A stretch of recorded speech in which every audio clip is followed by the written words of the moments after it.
ഒരു സ്ത്രീയുടെ റീപ്രൊഡക്റ്റീവ് പീരീഡിൽ പല സ്റ്റേജുകളിലായിട്ട് ഒരുപാട് ഹോർമോണൽ വ്യതിയാനങ്ങൾക്കും ഒരുപാട് അനാറ്റമിക്കൽ ചേഞ്ചസിനും ഒരു സ്ത്രീ വിധേയമാവാറുണ്ട്. നമ്മൾ ഫസ്റ്റ് പീരീഡ്സ് ആവുന്നത് തൊട്ട്, അതായത് മെനാർക്കെ ആർത്തവാരംഭം മുതൽ പിന്നെ ഓരോ മാസങ്ങളുള്ള പീരീഡ്സ്, പ്രഗ്നൻസി, ഈ സമയത്തൊക്കെ ശാരീരികവും മാനസികവുമായിട്ടുള്ള ഒരുപാട് വ്യത്യാസങ്ങളിലൂടെ സ്ത്രീ ശരീരം കടന്നു പോകുന്നുണ്ട്. ഈ ചേഞ്ചസ് ഒക്കെ നമുക്ക് മനസ്സിലാവാറുണ്ട്. എന്നാൽ അതുപോലെ തന്നെ ഇമ്പോർട്ടൻ്റ് ആയിട്ടുള്ള ഒരു കാലഘട്ടമാണ് മെനോപോസൽ പീരീഡ് എന്ന് പറയുന്നത്. അതായത് ഒരു സ്ത്രീക്ക് ആർത്തവ വിരാമമാവുന്ന കാലഘട്ടം. ഈ സമയത്തും നമ്മുടെ ബോഡിയിൽ ഇതുവരെ ഉൽപ്പാദിപ്പിച്ചുകൊണ്ടിരിക്കുന്ന ഒരുപാട് ഹോർമോണുകളുടെ അളവ് കുറഞ്ഞു വരികയും ആ ഡെഫിഷ്യൻസി കാരണം ശരീരം പല സിംറ്റംസും കാണിക്കുകയൊക്കെ ചെയ്യാറുണ്ട്. എന്നാൽ പലപ്പോഴും നമ്മൾ അതിനെക്കുറിച്ച് അധികം അവെയർ ആവാറില്ല.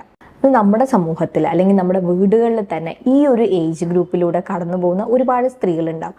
അവർക്കൊരു അവയർനെസ്സിന് വേണ്ടിയിട്ടാണ് ഇന്ന് ഈ ടോപ്പിക്കിനെ കുറിച്ച് പറയാൻ ഉദ്ദേശിക്കുന്നത്. ഞാൻ doctor Ashmitha Sajin, senior homeopathy consultant, Olive homeopathy clinic, Keezhissery, Malappuram ജില്ല.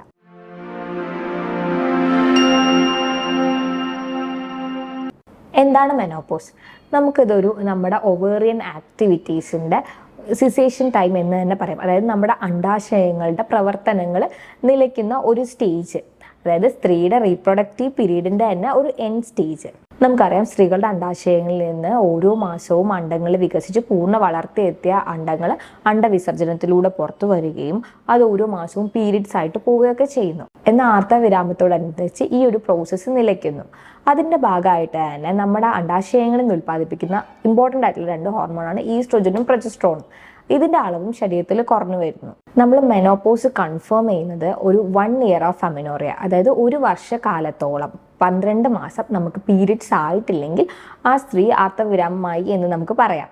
എന്നാൽ ഇതിനെ നമ്മൾ മെനോപോസ് എന്ന് പറയുമെങ്കിലും ഇതുമായിട്ട് ബന്ധപ്പെട്ട്, അതായത് ആർത്തവവിരാമത്തിന് മുമ്പേ തന്നെ ഒരു 2 to 3 years ബാക്ക് മുതൽ ആർത്തവവിരാമമായി കഴിഞ്ഞ് 2 മുതൽ പലരിലും 5 വർഷം വരെയൊക്കെ നീണ്ടു നിൽക്കുന്ന രീതിയിൽ ഈ ഒരു ഈസ്ട്രോജൻ ഡെഫിഷ്യൻസി കാരണമുള്ള സിംറ്റങ്ങൾ കാണുകയും ഈ ഒരു ഹോർമോണൽ ഇംബാലൻസുമായി നമ്മുടെ ശരീരം അഡാപ്റ്റ് ചെയ്യാൻ വേണ്ടി എടുക്കുന്ന ഒരു ടൈമിനെയാണ് നമ്മൾ ക്ലൈമാട്രിക് ഏജ് അല്ലെങ്കിൽ പെരിമെനോപോസൽ ഏജ് എന്ന് പറയുന്നത്. നേരത്തെ പറഞ്ഞു, അണ്ഡാശയങ്ങളുടെ ആക്ടിവിറ്റീസ് കുറയും, അണ്ടവിസർജനം നടക്കില്ല എന്നൊക്കെ. അതുകൊണ്ട് തന്നെ ഈ ഒരു പെരിമെനോപോസൽ ഏജിൽ ഉണ്ടാവുന്ന പീരീഡ്സ്, അതായത് മെൻസസ് എന്ന് പറയുന്നത് പലപ്പോഴും അൺഓവുലേറ്ററി സൈക്കിൾ ആയിരിക്കും. റെഗുലർ ആവണമെന്നില്ല, ബ്ലീഡിങ് കുറവായിരിക്കാം, അല്ലെങ്കിൽ പലർക്കും ബ്ലീഡിങ് ഇഷ്യൂസ് ഉണ്ടാവാം. ഇത്തരത്തിലുണ്ടാവുന്ന സിംറ്റംസിനെയും ബുദ്ധിമുട്ടിനെയൊക്കെ നമ്മൾ പലപ്പോഴും കറക്റ്റ്ലി അഡ്രസ്സ് ചെയ്യാതെ പോകാറുണ്ട്. അപ്പോൾ ഇതിനെ തിരിച്ചറിയുകയും ഇതിനനുസരിച്ചുള്ള ഒരു ലൈഫ് സ്റ്റൈലോ ഡയറ്ററി മോഡിഫിക്കേഷൻസോ അല്ലെങ്കിൽ ഒരു ഡോക്ടറുടെ ഹെൽപ്പോ നമ്മൾ തേടുകയാണെങ്കിൽ ഈ ഒരു സമയത്തുള്ള സ്ത്രീകളുടെ ലൈഫ് നമുക്ക് കുറച്ചുകൂടെ ഹാപ്പിയർ ആക്കാൻ പറ്റും. നോർമലി നമ്മൾ മെനോപോസിൻ്റെ ഏജ് പറയുക ഒരു 45 to 50 years വരെയാണ്. 45-50 വയസ്സിനിടയിലാണ് മെനോപോസ് ആവുക. എന്നാൽ 50 വയസ്സ് കഴിഞ്ഞും പീരീഡ്സ് ഉണ്ടാവുന്ന സ്ത്രീകൾ നമ്മുടെ നാട്ടിൽ വളരെ കോമൺ ആണ്. അത് അവർക്ക് ഹെൽത്ത് ഇഷ്യൂസ് ഒന്നും ഉണ്ടായിട്ടാവണമെന്നില്ല. അവർ നല്ല ഹെൽത്തി ആയതുകൊണ്ടോ അല്ലെങ്കിൽ ഒരു ജനറ്റിക് പാരമ്പര്യം ഉള്ളത് കൊണ്ടോ ഒക്കെ അത്തരത്തിൽ 50 years കഴിഞ്ഞിട്ടും പീരീഡ്സ് ആവാറുണ്ട്. പിന്നെ നമ്മളൊരു ഡിസോർഡർ കണ്ടീഷൻ പറയുകയാണെങ്കിൽ ഫൈബ്രോയിഡ് ഉള്ള സ്ത്രീകളിലും ഇതുപോലെ വൈകി മെനോപോസ് ആവുന്നത് നമ്മൾ കാണാറുണ്ട്. നമ്മൾ പ്രിമച്വർ മെനോപോസ്, അതായത് വളരെ നേരത്തെ മെനോപോസ് ആയി എന്ന് പറയാം. 40 വയസ്സിന് താഴെയൊക്കെ തന്നെ നമുക്ക് പീരീഡ്സ് നിൽക്കുകയാണെങ്കിലാണ് പ്രിമച്വർ മെനോപോസ് എന്ന് പറയാം. ഇത് കോമൺലി നമ്മൾ കണ്ടുവരുന്നത് സർജിക്കൽ കണ്ടീഷൻസിലൊക്കെയാണ്. അതായത് ഹിസ്റ്ററക്ടമി ചെയ്തിട്ടോ അല്ലെങ്കിൽ മറ്റെന്തെങ്കിലും അസുഖങ്ങളുടെ ഭാഗമായിട്ട് അണ്ഡാശയങ്ങൾ റിമൂവ് ചെയ്യുക, ഫെലോപ്പിയൻ ട്യൂബ് ഒക്കെ റിമൂവ് ചെയ്യുന്ന കേസുകളിൽ, അല്ലെങ്കിൽ ക്യാൻസർ ട്രീറ്റ്മെന്റിന്റെ ഭാഗമായിട്ട് റേഡിയേഷൻ തെറാപ്പിയോ കീമോതെറാപ്പിയോ ഒക്കെ ചെയ്തവരിലും, അതുകൂടാതെ പ്രൈമറി ഒവേറിയൻ ഇൻസഫിഷ്യൻസി പോലുള്ള കേസുകളിലും നമ്മൾ വളരെ ചെറിയ പ്രായത്തിൽ തന്നെ ഇതുപോലെ മെൻസസ് നിൽക്കുന്നതായിട്ട് കാണാറുണ്ട്. നമ്മുടെ ആർത്തവവിരാമത്തിൻ്റെ ഒരു ഏജ് എന്ന് പറയുന്നത് നമുക്ക് എത്ര നേരത്തെ പീരീഡ്സ് സ്റ്റാർട്ട് ചെയ്തു എന്നുള്ളതോ അല്ലെങ്കിൽ നമുക്ക് എത്ര നമ്പർ ഓഫ് പ്രഗ്നൻസീസ് ഉണ്ടായിരുന്നു എന്നുള്ളതോ നമ്മൾ എത്ര കാലം ഫീഡ് ചെയ്തു എന്നുള്ളതിനെ ഒന്നും ഡിപ്പെൻഡ് ചെയ്തുകൊണ്ടല്ല ഉള്ളത്. പക്ഷെ സ്മോക്കിംഗ് പോലെയുള്ള ഹാബിറ്റ്സ് കാരണം ഒരുപക്ഷെ നമുക്ക് പ്രിമച്വർ മെനോപോസ് ആയേക്കാം. എന്താണ് ഈ കാലഘട്ടത്തിൽ ഒരു സ്ത്രീ ശരീരത്തിൽ സംഭവിക്കുന്നത് എന്ന് നമ്മൾ നോക്കുകയാണെങ്കിൽ, നേരത്തെ പറഞ്ഞു ഒവേറിയൻ ആക്ടിവിറ്റീസ് കുറയും, അണ്ടവിസർജനം നടക്കുന്നില്ല. അണ്ടവിസർജനം നടക്കാതെ വരുമ്പോൾ നമ്മുടെ ശരീരത്തിൽ ഉണ്ടാകുന്ന കോർപ്പസ് ലൂട്ടിയം പോലെയുള്ള സ്ട്രക്ചേഴ്സ് ഉണ്ടാവാതെ വരും. ഈസ്ട്രോജനും പ്രൊജസ്ട്രോണും കുറഞ്ഞു വരും. അതിൻ്റെ ഭാഗമായിട്ട് നമ്മുടെ എൻഡോമെട്രിയത്തിൻ്റെ തിക്നെസ് കുറയും. അതായത് നമ്മുടെ ഗർഭപാത്രത്തിൻ്റെ ഏറ്റവും ഉള്ളിലുള്ള ലെയറാണ് എൻഡോമെട്രിയം എന്ന് പറയുന്നത്. അത് ഈ ഹോർമോണിനെ ഡിപ്പെൻഡ് ചെയ്തുകൊണ്ടാണ് ഇതിൻ്റെ തിക്നെസ് കൂടിയും കുറഞ്ഞു വരുന്നത്. അപ്പോൾ എൻഡോമെട്രിയൽ അട്രോഫി ഉണ്ടാവും, മെൻസസ് ആവുന്നത് നിലയ്ക്കും. അതിൻ്റെ ഒരു കൗൺട്രാക്ഷൻ ആയിട്ട് FSH LH പോലെയുള്ള ഹോർമോണുകൾ 10 മടങ്ങ് നമ്മുടെ ശരീരത്തിൽ കൂടുകയും ഗ്രാജുവലി അത് അഡാപ്റ്റഡ് ആയിട്ട് നോർമലായി വരികയും ചെയ്യുന്നു. അതുപോലെ തന്നെ ഈ ഒരു മെനോപോസൽ ഏജിൽ നമ്മുടെ ശരീരത്തിൽ അനാട്ടമിക്കലി പല ഡിഫറൻസസും വരുന്നുണ്ട്. നേരത്തെ പറഞ്ഞ പോലെ എൻഡോമെട്രിയൽ അട്രോഫീസ് ഉണ്ടാവും, അണ്ടാശയങ്ങൾ ചുരുങ്ങും, ഗർഭപാത്രവും ഫലോപ്പിയൻ ട്യൂബും ചുരുങ്ങും, നമ്മുടെ ജെനിറ്റൽ ഓർഗൻസ് നാരോ ആവും, വജൈനൽ ഓപ്പണിങ് നാരോ ആവാൻ സാധ്യതയുണ്ട്, അവിടെയുള്ള ഗ്ലാൻസിനൊക്കെ അട്രോഫീസ് ഉണ്ടാവാൻ സാധ്യതയുണ്ട്. അതുകൊണ്ട് തന്നെ പെട്ടെന്ന് ഇൻഫെക്ഷൻസ് വരാൻ ഉള്ള സാധ്യതകളുണ്ട്. സെനൈൽ വജൈനൈറ്റിസ് എന്ന് പറയും. പിന്നെ ഈ ഒരു ഓപ്പണിംഗ് ഒക്കെ നാരോ ആവുന്നത് കൊണ്ട് തന്നെ പലർക്കും ഡിസ്പെർണിയ, അതായത് സെക്ഷലി നമ്മൾ കോണ്ടാക്ട് ചെയ്യുന്ന സമയത്ത് വേദനകളും ബുദ്ധിമുട്ടുകളും ഉണ്ടാവാറുണ്ട്.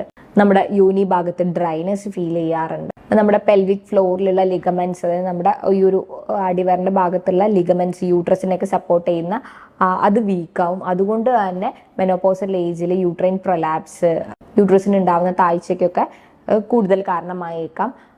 അതുപോലെ തന്നെ നാച്ചുറലി നമുക്ക് ബ്രസ്റ്റ് ഡെവലപ്മെന്റ് മെനാർക്ക് സമയത്ത് ഉണ്ടാകുന്ന പോലെ മെനോപോസ് ആവുന്ന സമയത്ത് ബ്രസ്റ്റിനൊക്കെ അട്രോഫി, അതായത് ബ്രസ്റ്റ് സൈസൊക്കെ ചുരുങ്ങാൻ സാധ്യതയുണ്ട്. പിന്നെ സ്വാഭാവികമായിട്ടും ഈ ഹോർമോണൽ വ്യത്യാസങ്ങളുടെ ഭാഗവും നമ്മുടെ ഏജിന്റെ ഭാഗമൊക്കെ ആയിട്ട് മുഖത്ത് ചുളിവുകളും കാര്യങ്ങളും വരാം.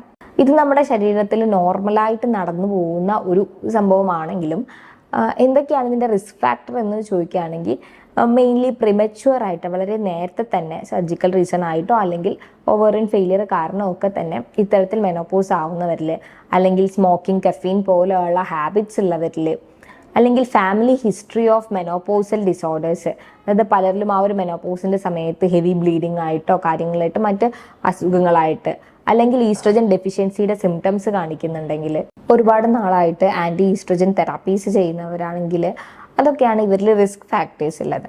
ഇനി എന്തൊക്കെയാണ് ഈ menopausal symptoms? Mainly menstrual symptoms ആയിട്ട് വരുന്നത്, ചിലർക്ക് പെട്ടെന്ന് മെൻസസ് നിന്നു, അതുവരെ റെഗുലർ ആയിരിക്കും, പെട്ടെന്ന് ഈ ഒരു മന്ത് മെൻസസ് വന്നിട്ടുണ്ടാവില്ല, പിന്നെ അങ്ങോട്ട് മെൻസസേ ഇല്ല, അങ്ങനെ രീതിയിൽ ഉണ്ടാവാറുണ്ട്. എന്നാൽ ചിലരിൽ ഗ്രാജുവലി ബ്ലീഡിങ്ങും കാര്യങ്ങളും കുറഞ്ഞു വരും, സ്പേസിങ് ബിറ്റ്വീൻ പീരീഡ്സ് ഉണ്ടാവും, അതായത് ഈ ഒരു മന്ത് പീരീഡായി പിന്നെ 1-2-3 മാസം കഴിഞ്ഞിട്ട് പീരീഡ്സ് ആവുന്നു, അങ്ങനെ സ്പേസിങ് വരാറുണ്ട്. കോമൺലി നമ്മൾ 1 ഇയർ ഓഫ് അമിനോറിയ, അതായത് 1 വർഷത്തോളം പീരീഡ്സ് ആയിട്ടില്ലെങ്കിലാണ് മെനോപോസ് എന്ന് പറയുമെങ്കിലും നിങ്ങൾക്ക് ഒരു 6 മന്തൊക്കെ നമുക്ക് പീരീഡ്സ് ആയിട്ടില്ല, പ്രത്യേകിച്ച് ആ ഒരു ഏജിൽ, പക്ഷെ പിന്നെ ഒരു ബ്ലീഡിങ് കണ്ടു, പ്രത്യേകിച്ച് അതൊരു ഹെവി അല്ലെങ്കിൽ ഒരുപാട് ദിവസം നീണ്ടു നിന്ന ബ്ലീഡിങ് ആണെങ്കിൽ അത് കോമൺ ആക്കി എടുക്കാതെ ഒരു ചെക്കപ്പ് നടത്തുന്നത് നല്ലതാണ്. മറ്റ് സിംറ്റംസ് എന്താ നോക്കുകയാണെങ്കിൽ ഒരു 70-85% ഓഫ് സ്ത്രീകളിലും മെനോപോസിന്റെ സമയത്ത് പ്രത്യേകിച്ച് ലക്ഷണങ്ങളൊന്നും കാണാറില്ല.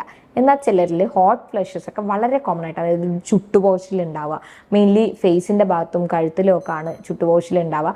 അതൊരു 2 to 5 minutes ഒക്കെ മാത്രം നിൽക്കുന്ന ഓരോ എപ്പിസോഡ്സ് ആയിരിക്കും. അത് കഴിഞ്ഞ് അവർ വല്ലാണ്ട് ദയർക്കും. അത് കാരണം അവർക്ക് നമ്മൾ ചെയ്യുന്ന ജോലികളിൽ കോൺസെൻട്രേറ്റ് ചെയ്യാൻ പറ്റുന്നില്ല, ഇറിറ്റബിലിറ്റി ഉണ്ടാവാം, ഉറക്കത്തിന് ബുദ്ധിമുട്ടുണ്ടാവാം, ഒരു പക്ഷേ ഡിപ്രഷൻ സ്റ്റേജിൽ വരെ അവർ പോവാം. എന്നാൽ പോകെ അതിൻ്റെ ഫ്രീക്വൻസിയും സിവിയാരിറ്റിയും കുറഞ്ഞു വരികയും ഒരു മെനോപോസ് കഴിഞ്ഞ് ഒരു 2 years ഒക്കെ ആകുമ്പോഴത്തേക്ക് തന്നെ അവർക്ക് അതിനോട് അഡാപ്റ്റഡ് ആവുകയും അതിൻ്റെ സിവിയാരിറ്റി കുറഞ്ഞു വരികയും ചെയ്യും. അതുപോലെ തന്നെ പലരിലും പിൻ ആൻഡ് നീഡിൽ സെൻസേഷൻ, ഒരു കുത്തിപ്പറി സെൻസേഷന് കാര്യങ്ങൾ ഉണ്ടാവാം. പിന്നെ ചുളിവുകൾ വരാം, നമ്മുടെ ലുക്കിനെ കുറിച്ച്, നമ്മുടെ അപ്പിയറൻസിനെ കുറിച്ച് നമ്മൾ ബോധേഡ് ആവാം. പിന്നെ ഈ വജൈനൽ ഡ്രൈനെസ്സും കാര്യങ്ങളൊക്കെ ഉള്ളത് കൊണ്ട് തന്നെ പലരിലും സെക്ഷുവൽ ഡിസയർ കുറഞ്ഞു വരുന്നതായിട്ട് കാണാറുണ്ട്. എന്നാൽ ചിലരിൽ മെനോപോസ് ആയി ഇനി പീരീഡ്സിനെ കുറിച്ച് വറി ചെയ്യേണ്ട, പ്രഗ്നൻസിനെ കുറിച്ച് ടെൻഷൻ അടിക്കേണ്ട, ചില കേസുകളിൽ സെക്ഷുവൽ ഡിസയർ കൂടുന്നതായിട്ടും കാണാറുണ്ട്. അതുപോലെ തന്നെ നേരത്തെ പറഞ്ഞ പോലെ പെൽവിക് ലിഗമെന്റും കാര്യങ്ങളൊക്കെ വീക്ക് ആവുന്നതുകൊണ്ട് പ്രൊലാപ്സിനുള്ള സാധ്യതകളുണ്ട്. പലരിലും യൂറിനറി ആൻഡ് ഫീക്കൽ ഇൻകോണ്ടിനൻസ്, അതായത് നമുക്ക് മൂത്രവും മലമൊക്കെ ഹോൾഡ് ചെയ്ത് പിടിച്ചു നിൽക്കാൻ പറ്റാത്ത കണ്ടീഷൻ ഉണ്ടാവാറുണ്ട്.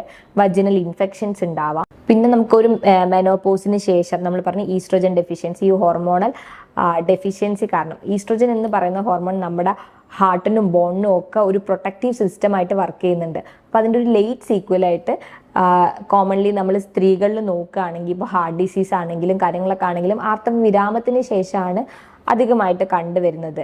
അതുപോലെ ബാക്ക് പെയിൻ, നടുവേദന, കാലുവേദന പോലെയുള്ള വാതരോഗങ്ങൾ വരാം. ഓസ്റ്റിയോപോറോസിസ്, എല്ലുകൾക്ക് ബലക്ഷയം ഉണ്ടാവാം. ഫ്രാക്ചേഴ്സ് കോമൺ ആയിട്ട് കാണാം. പിന്നെ ടൂത്ത് ഡീക്കേ, പല്ലുകൾക്ക് ഉണ്ടാവുന്ന ബലക്ഷയങ്ങൾ കാണാം. ഇതൊക്കെയാണ് കോമൺലി കണ്ടുവരുന്നത്. എന്നാൽ ഇതൊക്കെ നമ്മുടെ ഈ ഒരു സ്റ്റേജിന്റെ സിംറ്റംസ് ആണ് എന്ന് അഡ്രസ്സ് ചെയ്യുകയും ഈ സിംറ്റംസ് എന്തൊക്കെ സിംറ്റംസ് ആണ് എനിക്കുള്ളത് എന്ന് നോക്കി അതിനെ മാനേജ് ചെയ്യുന്ന രീതിയിൽ ഒരു ലൈഫ് സ്റ്റൈലും ഡയറ്റും ഉണ്ടെങ്കിൽ തന്നെ നമുക്കൊരു 90% സ്ത്രീകൾക്കും അവർക്കൊരു ഹെൽത്തി ആയിട്ടുള്ള മെനോപോസൽ ലൈഫ് ഉണ്ടാവാറുണ്ട്. നമ്മൾ സ്വാഭാവികമായിട്ടും കാൽഷ്യം പോലെയുള്ള ന്യൂട്രിയൻസ് അടങ്ങിയ ഭക്ഷണങ്ങൾ പെട്ടണം, വ്യായാമങ്ങൾ ചെയ്യണം. പിന്നെ ഈ ഒരു മെന്റൽ ഡിപ്രഷനോ അല്ലെങ്കിൽ പലപ്പോഴും ആ ഏജിലുള്ള സ്ത്രീകൾ നമ്മൾ അമ്മമാരും വീട്ടിൽ തനിച്ചായിരിക്കാം, അവർക്ക് പ്രത്യേകിച്ച് ചെയ്യാനോ കാര്യങ്ങൾ ഉണ്ടാവില്ല. അത്തരം കാര്യങ്ങളിലും അവരുടെ ഈ ഒരു ഇറിറ്റബിലിറ്റിയും കാര്യങ്ങളും ഒക്കെ കൂടിയെന്ന് വരാം. അപ്പം നമ്മൾ സ്വയവും ഈ സിംറ്റംസിനെ മനസ്സിലാക്കാതെ നമുക്ക് ചുറ്റുമുള്ളവരും ഇതൊന്ന് അഡ്രസ്സ് ചെയ്യുകയാണെങ്കിൽ വളരെ ഹാപ്പിയർ ആൻഡ് ഹെൽത്തിയർ ആയിട്ട് നമുക്ക് മുന്നോട്ട് കൊണ്ടുപോകാൻ പറ്റും. പിന്നെയുള്ള ഒരു മാനേജ്മെന്റ് എന്ന് പറയുന്നത് ഹോർമോൺ റീപ്ലേസ്മെന്റ് തെറാപ്പിയാണ്. അതായത് ഹോർമോൺ ഡെഫിഷ്യൻസി കാരണം വരുന്ന സിംറ്റങ്ങളായതുകൊണ്ട് തന്നെ ഹോർമോൺസ് സപ്ലിമെന്റ് ചെയ്യുക. പക്ഷേ ഇത് പലപ്പോഴും വളരെ ചുരുങ്ങിയ ആൾക്കാരിൽ മാത്രമാണ് ഹോർമോൺ റീപ്ലേസ്മെന്റ് തെറാപ്പി ആവശ്യമായി വരില്ല. അതായത് നേരത്തെ പറഞ്ഞ പോലെ പ്രിമച്വർ മെനോപോസ് ആയവർക്ക് സർജറിയുടെ ഭാഗമായിട്ടോ റേഡിയേഷൻ കീമോതെറാപ്പിയുടെ ഭാഗമായിട്ട് മെനോപോസ് ആയവർക്ക്, അല്ലെങ്കിൽ പ്രൈമറി ഒവേറിയൻ ഫെയിലിയർ ഉള്ളവരിൽ, അല്ലെങ്കിൽ ഈസ്ട്രജൻ ഡെഫിഷ്യൻസിയുടെ സിംറ്റംസ് വളരെ സിവിയർ ആയിട്ട് കാണിക്കുന്ന ആൾക്കാരിലൊക്കെ ആണെങ്കിൽ, അല്ലെങ്കിൽ കാർഡിയോവാസ്കുലാർ ഡിസീസിൻ്റെ, ഓസ്റ്റിയോപോറോസിസിൻ്റെ ഒക്കെ റിസ്ക് ഫാക്ടർ കൂടുതലുള്ള ആൾക്കാരിലൊക്കെയാണ് നമ്മൾ ഹോർമോൺ റീപ്ലേസ്മെന്റ് തെറാപ്പി അഡ്വൈസ് ചെയ്യുക. അതിൻ്റെ തന്നെ ഡ്യൂറേഷനും ഡോസേജും കാര്യങ്ങളൊക്കെ എന്ത് പർപ്പസിന് വേണ്ടി നമ്മൾ ചെയ്യുന്നു എന്നതിനും വാരി ചെയ്തിരിക്കും. അതുപോലെ തന്നെ മെൻ്റൽ സിംറ്റംസ്, അതായത് മാനസികമായിട്ടുള്ള പിരിമുറുക്കങ്ങളോ കാര്യങ്ങളാണെങ്കിലും മെനോപോസിൻ്റെ സമയത്ത് ഉണ്ടാവുന്ന ഓവർ ബ്ലീഡിങ്ങോ അല്ലെങ്കിൽ ഹോട്ട് ഫ്ലഷസോ ഒക്കെ നിങ്ങളെ വല്ലാണ്ട് അലട്ടുന്നുണ്ടെങ്കിൽ നിങ്ങൾക്കൊരു ഡോക്ടറുടെ സഹായത്തോട് തന്നെ ഈ സിംറ്റംസിന് അല്ലെങ്കിൽ ഒരു മെൻ്റൽ ഡിപ്രഷൻ സ്റ്റേജ് കാര്യങ്ങളൊക്കെ മാനേജ് ചെയ്യാൻ പറ്റും. അപ്പോൾ കൃത്യമായ സമയത്ത് കൃത്യമായ മാനേജ്മെന്റിലൂടെ കാര്യങ്ങൾ കൈകാര്യം ചെയ്യുക എന്നുള്ളതാണ്. വീഡിയോ ഉപകാരപ്രദമായിരിക്കും എന്ന് വിചാരിക്കുന്നു. സംശയ നിവാരണങ്ങൾക്കും ട്രീറ്റ്മെന്റിനുമായി വീഡിയോയിൽ കാണുന്ന ഫോൺ നമ്പറിൽ കോൺടാക്ട് ചെയ്യാവുന്നതുമാണ്. ബൈ.